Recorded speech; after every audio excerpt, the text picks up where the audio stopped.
Hello guys, welcome back to my channel. ಆಚೆ ಹೋಗ್ತಾ ಇದೆ, ಸೊ ಅದಕ್ಕೂ ಮುಂಚೆ ನಾನೊಂದು ರೆಸಿಪಿ ತೋರಿಸೋಣ ಅಂತ ನಿಮ್ಗೆಲ್ಲರಿಗೂ ಇವಾಗ ಒಂದು ರೆಸಿಪಿ ಮಾಡ್ತಾಯಿದ್ದೀನಿ. ಅದೇನೆಂದರೆ ಎಣ್ಣೆಗಾಯಿ ಯಾರಿಗೆಲ್ಲ ಇಷ್ಟ ಇಲ್ಲ, ಎಲ್ರಿಗೂ ಇಷ್ಟ ಆಗುತ್ತೆ. ಅದು ಚಪಾತಿಗೆ, ದೋಸೆಗೆ ಮತ್ತು ಅನ್ನಕ್ಕೆ ಎಲ್ಲದಕ್ಕೂ ಚೆನ್ನಾಗಿರುತ್ತೆ. ಬನ್ನಿ ಹೇಗೆ ಮಾಡ್ತೀನಿ ಅನ್ನೋದನ್ನು ಹಾಗೆ ನೋಡ್ಕೊಳ್ಳಿ. ನಾನು ಟೊಮೊಟೊ, ಈರುಳ್ಳಿ ಮತ್ತು ಸಾಂಬಾರು ಪೌಡರ್, ಕಾಯಿ, ಬೆಳ್ಳುಳ್ಳಿ, ಚಕ್ಕೆ, ಲವಂಗ ಪುಡಿ, ಈ ಥರ ಎಲ್ಲ ಸ್ಪೈಸಸ್ನೂ ಹಾಕ್ಕೊಂಡಿದ್ದೀವಿ. ನೋಡ್ತಾ ಇರ್ಬೋದು, ನಾನು ಎಲ್ಲ ಥರದ್ದನ್ನು ಹಾಕಿದ್ದೀನಿ. ಸ್ವಲ್ಪ ಕಡಲೆ, ಯಾಕಂದರೆ ತಿಕ್ನೆಸ್ ಬರಲಿ ಅಂತ ಒಂದು ಸ್ವಲ್ಪ ಕಡಲೆ ಹಾಕಿದ್ದೀನಿ, ಜಾಸ್ತಿ ಏನು ಹಾಕ್ಕೊಂಡಿಲ್ಲ. ಇದು ನಮ್ಮ ಮನೇಲಿ ಆಲ್ಮೋಸ್ಟ್ ರೆಗ್ಯುಲರಾಗಿ ಮಾಡ್ತಾಯಿದ್ವಿ. ನಂಗೆ ತುಂಬ ಇಷ್ಟ ಆಗುತ್ತೆ ಇದು. ಸೊ ಇವಾಗ ನಾನು ಅದನ್ನೆಲ್ಲ ರುಬ್ಬಿ ಇಟ್ಕೊಂಡ್ಮೇಲೆ ಈ ಥರ ಬದನೆಕಾಯಿನ ತೊಗೋಬೇಕು. ಉದ್ದು ಬದನೆಕಾಯಿಲೂ ಮಾಡ್ತಾರೆ ಕೆಲವರು, ಬಟ್ ನಮ್ಗೆ ಅದು ಅಷ್ಟೊಂದು ನಾನು ಯಾವತ್ತೂ ಮಾಡಿಲ್ಲ. ಸೊ ಅದಕ್ಕೋಸ್ಕರ ಇದು ತೋರಿಸ್ತಾ ಇದ್ದೀನಿ. ಇದರಲ್ಲಿ ನಾನು ಒಂದಕ್ಕೆ ಫುಲ್ ಮಸಾಲೆ ಎಲ್ಲನೂ ಹಾಕಿ ಇಟ್ಕೊಳ್ಬೇಕು. ಸೊ ಆ ಮಸಾಲೆನ ಈ ಬದನೆಕಾಯಿ 4 ಪೀಸಸ್ಸಾಗಿ ಕಟ್ ಮಾಡಿರ್ತೀವಲ್ಲ ಅದರೊಳಗಡೆ ಹಾಕಬೇಕು. ಈ ಥರ ಎಲ್ಲದನ್ನು ಮಾಡ್ಕೊಳ್ಬೇಕು. ಎಲ್ಲದನ್ನು ಮಾಡಿಕೊಂಡು ಅದಕ್ಕೆ ಸ್ವಲ್ಪ ಮಸಾಲೆ ಹಿಡಿಯೋ ಥರ ಅನ್ನೋ ಥರ ನಾವು ಇದಕ್ಕೆ ಫಸ್ಟೇ ಮಾಡ್ಕೋಬೇಕು. ಇದು ಆ್ಯಕ್ಚುಲಿ ತುಂಬ ಚೆನ್ನಾಗಿರುತ್ತೆ ಫ್ರೆಂಡ್ಸ್, ನಿಜವಾಗ್ಲೂ ಇಷ್ಟ ಆಗುತ್ತೆ. ಒಂದು ಸಲ ಮಾಡ್ಕೊಳ್ಳಿ. ಇದು ಆಗ್ತಿದ್ದಂಗೆ ನನಗೆ ಒಂದು ಸ್ಟವ್ ಮೇಲೆ ಒಂದು ಪ್ಯಾನ್ ಇಟ್ಕೊಂಡು, ನಾನು ಏನು ಕುಕ್ಕರಲ್ಲಿ ಮಾಡ್ತಿದ್ದೀನಿ ಅಂದರೆ ನನ್ನ ಹಸ್ಬೆಂಡ್ಗೆ ಅದು ನೀಟಾಗಿ ಕುಕ್ ಆಗಬೇಕು. ಅದಕ್ಕೋಸ್ಕರ ನಾವು ಪ್ಯಾನಲ್ಲೂ ಇಟ್ಕೊಂಡು ತುಂಬ ಟೈಮ್ ಬೇಯಿಸ್ಕೊಳ್ಬೋದು, ಬಟ್ ಅದಷ್ಟು ನೀಟಾಗಿ ಬಾಯ್ಲ್ಡ್ ಕುಕ್ ಥರ ಬರೋಲ್ಲ. ಅದಕ್ಕೋಸ್ಕರ ನಾನು ಕುಕ್ಕರಲ್ಲೇ ಮಾಡ್ತೀನಿ. ಯಾವಾಗ್ಲೂ ಒಂದು ವಿಷಲ್ ಹಾಕಿಸ್ಬಿಡ್ತೀನಿ. ಸೊ ಕೆಲವರಿಗೆ ಹಾಫ್ ಕುಕ್ಕು ಇಷ್ಟ ಆಗುತ್ತೆ, ಅಂದರೆ ಸ್ವಲ್ಪ ಬೆಂದಿಲ್ಲ ಅಂದ್ರೂ ಇಷ್ಟ ಆಗುತ್ತೆ. ನಮ್ಮ ಅಪ್ಪ ಅವರಿಗೆಲ್ಲ ಹಾಫ್ ಕುಕ್ಕೇ ಇಷ್ಟ ಆಗುತ್ತೆ. ನಮ್ಮ ಮನೆಯಲ್ಲಿ ನನ್ನ ಹಸ್ಬೆಂಡ್ಗೆ ಎಲ್ಲದೂ ನೀಟಾಗಿ cook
hey guys, welcome back to my channel. Sunday ನಾನು ನಿಮ್ಮ ಜೊತೆ ಸಿಕ್ಕಿದ್ದೀನಿ. ಇವತ್ತು ಬ್ಲಾಗ್ ಏನಿರುತ್ತೆ ಅಂದರೆ ಗರ್ಲ್ಸ್ ಡೇ ಔಟ್ ಇರುತ್ತೆ. ನಾನು ಮತ್ತು ನನ್ನ ಹಸ್ಬೆಂಡ್ ಅಕ್ಕಂದ್ರು ಆಚೆ ಹೋಗ್ತಾ ಇದ್ದೀವಿ. ಆಫ್ಟರ್ ಅ ಲಾಂಗ್ ಟೈಮಲ್ಲಿ, ಆಫ್ಟರ್ ಅ ಲಾಂಗ್ ಇಯರ್, ತುಂಬ ಒಂದೂವರೆ ವರ್ಷ ಆಗಿರ್ಬೋದು ಅನ್ಸುತ್ತಲ್ಲೇ. ತುಂಬ ದಿನ ಆಯಿತು ಹೊರಗಡೆ ಹೋಗಿ. ಇವತ್ತು ಹೋಗ್ತಾ ಇದ್ದೀವಿ. ಎಲ್ಲಿಗೆ ಏನು ಅನ್ನೋದನ್ನ ನಾನು ನಿಮ್ಮ ಜೊತೆ ಶೇರ್ ಮಾಡ್ತೀನಿ, ಬನ್ನಿ. ಇದು ನನ್ನ ಔಟ್ಫಿಟ್. ನಾನು ಆಮೇಲೆ ತೋರಿಸ್ತೀನಿ, ಬನ್ನಿ ಹೋಗೋಣ.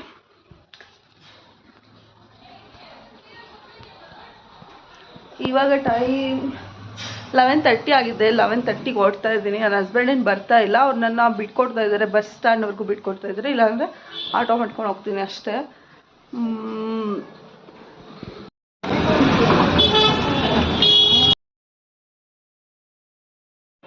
ನಾವೆಲ್ಲರೂ ಬಂದಿದ್ದು ಲುಲು ಮಾಲ್ಗೆ. ಆ್ಯಕ್ಚುಲಿ ಲುಲು ಮಾಲಲ್ಲಿ ಗೇಮ್ಸ್ ಚೆನ್ನಾಗಿರುತ್ತೆ, ಮಕ್ಳಿಗೆ ಆಡೋಕ್ಕೆ ಖುಷಿ ಆಗುತ್ತೆ ಅನ್ನೋದಕ್ಕೋಸ್ಕರ ಕರ್ಕೊಬಂದ್ವಿ. ಎಲ್ಲೂ ಕರ್ಕೊಂಡು ಹೋಗಿಲ್ಲ ಅಂದರೆ ವೀಕ್ಲಿ 1 ಟೈಮ್ ಮಕ್ಳನ್ನು ನೋಡೋದಕ್ಕಾಗಲ್ಲ. ಸೊ ಯಾವಾಗಲೂ ಮಾಲು ಮಕ್ಳ ಜೊತೆ ನನ್ನನ್ನು ನೋಡೋದಕ್ಕಾಗಲ್ಲ. ನನಗೂ ಮಾಲ್ ಅಂದರೆ ತುಂಬ ಇಷ್ಟ. ಸೊ ಅವ್ರ ಜೊತೆ ನಾನು ಜಾಯ್ನ್ ಆಗಿದ್ದೆ. ನನ್ನ ಹಸ್ಬೆಂಡ್ ನಾನು ಬರೋಲ್ಲ, ನೀವು ಹೋಗಿ ಬನ್ನಿ ಅಂದರು. ಸೊ ಅಕ್ಕಂದ್ರ ಜೊತೆ ನಾನು ಹೋಗಿದ್ದೆ. ಆಲ್ಮೋಸ್ಟ್ ಅವ್ರ ಜೊತೆ ನಾನು ಹೋಗ್ತಾ ಇರ್ತೀನಿ. ಇನ್ನೇನು ವೀಕ್ಲಿ ಅಂದರೆ ಒಂದು ಮಾಲ್ಗೆ ಎಲ್ಲಾದರೂ ಹೋಗ್ತೀವಿ. ತುಂಬ ದಿನ ಆಗಿತ್ತು ಆಚೆ ಹೋಗಿ. ಸೊ ಮನೆಗೆ ಸಿಗ್ತಾಯಿದ್ವಿ, ಆಚೆ ಅಂತ ಎಲ್ಲೂ ಹೋಗಿರಲಿಲ್ಲ. ಲುಲು ಮಾಲ್ ತುಂಬ ಚೆನ್ನಾಗಿದೆ, ತುಂಬ ಗೇಮ್ಸ್ಗಳಿದೆ, ಮಕ್ಳಿಗಂತೂ ತುಂಬ ಇಷ್ಟ ಆಗುತ್ತೆ. ಸೊ ನಾವು ಫಸ್ಟು ಜುಡಿಯೋ ಅನ್ನೋ ಸ್ವಲ್ಪ ನೋಡಿಕೊಂಡು ಆಮೇಲೆ ನಾವು ಗೇಮ್ಸ್ಗೆ ಹೋಗೋಣ ಅಂತ ಫಸ್ಟು ಜುಡಿಯೋಗೆ ಹೋದ್ವಿ. ಜುಡಿಯೋದಲ್ಲಿ ನಮ್ಮ ಮನೆ ತುಂಬ ತರಲೆ ಮಾಡ್ತಾಯಿತ್ತು. ಸೊ ಅದಕ್ಕೋಸ್ಕರ ನಾನು ಆಚೆ ಕರ್ಕೊಬಂದು ಅವನ್ನ ಆಡಿಸ್ತಾ ಇದ್ದೆ. ಅದರೊಳಗಡೆ ಕೂಡಾಕ್ಬಿಟ್ಟಿದ್ದೆ, ಅವ್ನು ಇಳಿಯೋಕ್ಕಾಗ್ದಂಗೆ ಅಲ್ಲಿ ಮಾಡ್ತಾಯಿದ್ದೆ. ಅವರು ಶಾಪಿಂಗ್ ಮಾಡ್ಕೊತಾಯಿದ್ರು ಸ್ವಲ್ಪ. ಸೊ ಶಾಪಿಂಗ್ ಎಲ್ಲ ಮುಗಿಸ್ಕೊಂಡು, ಅಂದರೆ ಏನು ಅಷ್ಟೊಂದು ಮಾಡಲಿಲ್ಲ, ಒಂದು ಸ್ವಲ್ಪ ಶಾಪಿಂಗ್ ಮುಗಿಸ್ಕೊಂಡು ನಾವು ಅಲ್ಲಿಂದ ಫಸ್ಟು ಏನಾದ್ರು ತಿಂದುಬಿಡೋಣ, ಏಕೆಂದರೆ ಆಲ್ರೆಡಿ ಟೈಮ್ ಆಗಿತ್ತು. ಅದಕ್ಕೋಸ್ಕರ ಏನಾದ್ರು ತಿಂದುಬಿಡೋಣ ಅಂತ ತಿಂದ್ಬಿಟ್ಟು ನಾವು ಗೇಮ್ಸ್ಗೆ ಹೋಗೋಣ ಅಂದ್ಕೊಂಡ್ವಿ. ತಿಂದ್ವಿ. KFC ತೊಗೊಂಡಿದ್ರು, ಮತ್ತು ಪಿಜ್ಜಾ ತೊಗೊಂಡಿದ್ವಿ. ಆಮೇಲೆ ಅವನಿಗೆ ಅವ್ನು ಖಾರ ಏನು ತಿನ್ನಲ್ಲ, ಸೊ ಅದಕ್ಕೋಸ್ಕರ ಅವನಿಗೆ ಫ್ರೆಂಚ್ ಫ್ರೈ ತೊಗೊಂಡಿದ್ವಿ. ಅವನಿಗೆ ಫ್ರೆಂಚ್ ಫ್ರೈ ಅಂದರೆ ತುಂಬ ಇಷ್ಟ ಯಾವಾಗ್ಲೂ. ನಮಗೆ ಚಿಕನ್ ಮತ್ತು ಪಿಜ್ಜಾ ಎಲ್ಲ ಇಷ್ಟ ಆಗುತ್ತೆ. ನಮ್ಗೆ ಇಂಥದ್ದೇ ಇಷ್ಟ ಇಲ್ಲ ಅಂತ ಏನಿಲ್ಲ, ಎಲ್ಲದೂ ಇಷ್ಟ ಆಗುತ್ತೆ. ಸೊ ಚೆನ್ನಾಗಿ ತಿಂದ್ಬಿಟ್ಟು ನೆಕ್ಸ್ಟು ಗೇಮ್ಸಿಗೆ ಬಂದ್ವಿ. ಗೇಮ್ಸ್ ನೋಡಿದ್ರೇ ಭಯ ಆಗ್ತಾಯಿತ್ತು. ಎಲ್ಲದೂ ಒಂದೊಂದು ಥರ ಇತ್ತು. ಈ ವಂಡರ್ಲಾ GRS ಅಲ್ಲಿ ಇರುತ್ತಲ್ಲ, ನೀರೊಂದಿರಲಿಲ್ಲ ಅಷ್ಟೇ, ಆ ಥರ ಇತ್ತು. ತುಂಬ ಅಂದರೆ ತುಂಬ ಚೆನ್ನಾಗಿತ್ತು. ನಾವು 1-2 ಗೇಮ್ಗಳನ್ನ ಆಡಿದ್ವಿ. ಮ್ಯೂಸಿಕ್ ಕಾಣಿಸ್ತಾ ಇದೆಯಲ್ಲ, ಇದನ್ನು ನಾನು ಮತ್ತು ಭುವನ್ ಆಡಿದ್ವಿ. ಮತ್ತು ಕೆಲವೊಂದು ಆಡೋದು ಇದು ಕೆಲವೊಂದು ಗೇಮ್ಗಳನ್ನ ಆಡಿದ್ವಿ. ತುಂಬ ಚೆನ್ನಾಗಿತ್ತು. ನೋಡಿ, ಇದು ನೀವೇ ನೋಡಿ ಹೇಗಿರುತ್ತೆ ಅಂತ.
ಅಲ್ಲಿಂದ ಒಂದು ಹಾರರ್ ಮೂವಿಗೆ ಹೋದ್ವಿ ಒಳಗಡೆ. ಯಪ್ಪ, ನನಗಂತೂ ಅದು ಭಯನೇ ಆಯಿತು. ಸ್ನೇಕ್ ಇದ್ದಿದ್ದು, ಅಂದರೆ ಅದು ಟ್ರೈನಲ್ಲಿ ಹೋಗ್ತಾ ಇರೋ ಥರ ಅದು 3D ಮೂವಿ. ಅದಂತೂ ತುಂಬ ಭಯ ಆಯಿತು. ಅಲ್ಲಿಂದ ಮುಗಿಸ್ಕೊಂಡು ಮೇಲ್ಗಡೆ ಬಂದ್ವಿ. ಅಲ್ಲಿ ಸ್ವಲ್ಪ ಸ್ನೂಕರ್ ಅದು ಮತ್ತು ಥ್ರೋಬಾಲ್ ಥರ ತುಂಬ ಗೇಮ್ಸ್ಗಳಿದ್ವಿ. ಮೇಲಿಂದ ವ್ಯೂ ನೋಡಿ ತುಂಬ ಚೆನ್ನಾಗಿದೆ. ಒಂದ್ಸಲ ಅದು ಎಲ್ಲರಿಗೂ ಇಷ್ಟ ಆಗುತ್ತೆ.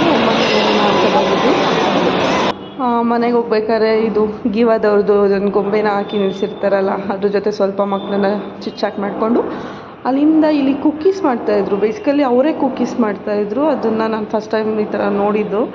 ಸೊ ಅದನ್ನು ಸ್ವಲ್ಪ ಕ್ಲಿಪ್ಪಿಂಗ್ ತೊಗೊಂಡೆ. ತುಂಬ ಚೆನ್ನಾಗಿತ್ತು. ಒಂದು ಕೊಟ್ಟರು, ತಿಂದ್ವಿ, ತುಂಬ ಚೆನ್ನಾಗಿತ್ತು. ಸೊ ಅಲ್ಲಿಂದ ನಾನು ಮನೆಗೆ ಬಂದೆ. ಮನೆಗೆ ಬಂದಾಗ ಒಂದು ಪಾರ್ಸೆಲ್ ಬಂದಿತ್ತು, ನಾನೇ ಬುಕ್ ಮಾಡಿದ್ದೆ. ಅದು ತುಂಬ ಆಫರಲ್ಲಿ ಸಿಕ್ಕಿತ್ತು. ಅದೇನಂತ ತೋರಿಸ್ತೀನಿ ಬನ್ನಿ. ನಾನು ಇದನ್ನು ಆಫರಲ್ಲಿ ಸಿಕ್ಕಿತ್ತು 75 ರುಪೀಸ್ಗೆ. ಇನ್ನೂ ಕಮ್ಮಿ ಅನಿಸುತ್ತೆ, ಲೈಕ್ 60 ರುಪೀಸ್ ಅನಿಸುತ್ತೆ. Fridge magnet. ಇದು ನೋಡ್ತಿದ್ದಂಗೆ ತುಂಬ ಇಷ್ಟ ಆಗಿ ಬುಕ್ ಮಾಡಿದ್ದು. ನೋಡಿ ಎಷ್ಟು ಕ್ಯೂಟಾಗಿತ್ತು ಅಂದರೆ. ಈ ವಿಡಿಯೋ ನಿಮ್ಗೆ ಇಷ್ಟ ಆದರೆ ಲೈಕ್